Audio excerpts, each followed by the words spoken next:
Introduction to three-phase AC industrial induction motors. Welcome back to KEB.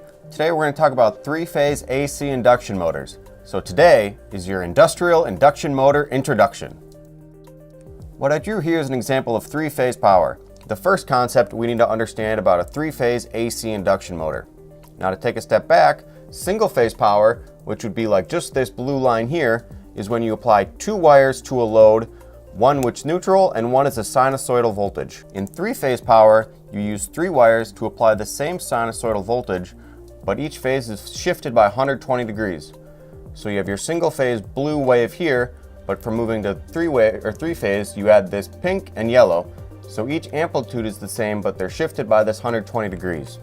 At any point in time, if you were to add up the sum of each wave, your total would be constant.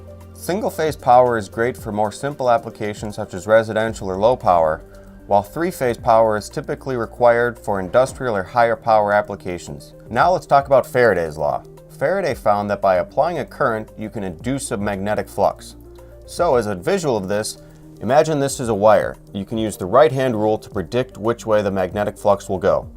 So the current will be flowing from this tip to this tip, so you would put your thumb in that direction, and then your fingers would wrap around in the direction of the magnetic flux. Now we'll see how that is applied in the induction motor.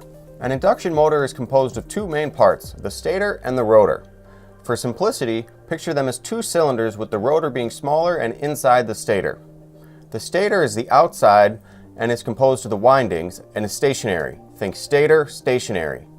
The rotor is the part that actually moves on the inside. Think rotor, rotate.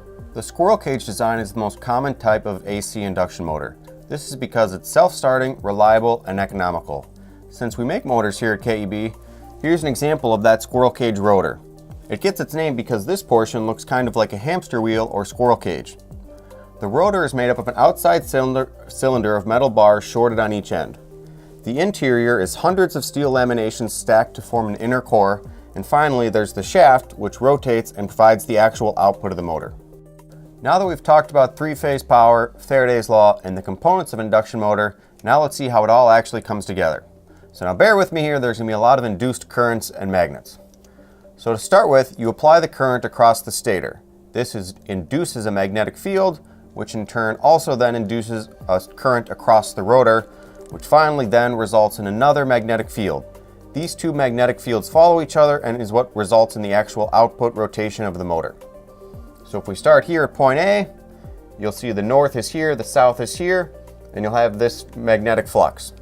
If we then move to point B, this north and south would rotate, so the arrows would be going across B here. And then finally from B to C, this would then rotate again, so you'd have north here and south here, and this arrow going across. As you were to continue to apply power, you'd have this continual rotation of the motor shaft. The example I drew here is a two-pole motor. Three-phase motors come with poles in the multiple of 2, so 2, 4, 6, 8, and up. Motors with a lower number of poles will have a higher speed, while a motor with a higher number of poles will have a lower speed but a higher torque. Because of this, high pole motors are sometimes referred to as torque motors because they can replace a motor with a gearbox. The ideal relationship between frequency, speed, and poles is the following. This equation defines the ideal relationship between frequency, poles, and speed of the AC induction motor.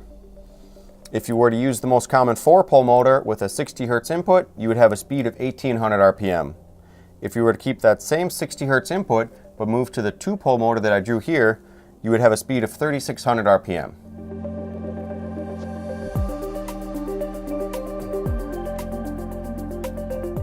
To wrap up everything we talked about here today, we discussed how three-phase power and Faraday's Law are used to apply current across the stator of the motor, which eventually leads to the rotation of the rotor and the output shaft. This rotational speed is defined by the frequency and number of poles in the motor. And that's your introduction to industrial induction motors. Please like and subscribe, check us out at kbamerica.com, or follow along with us on social media.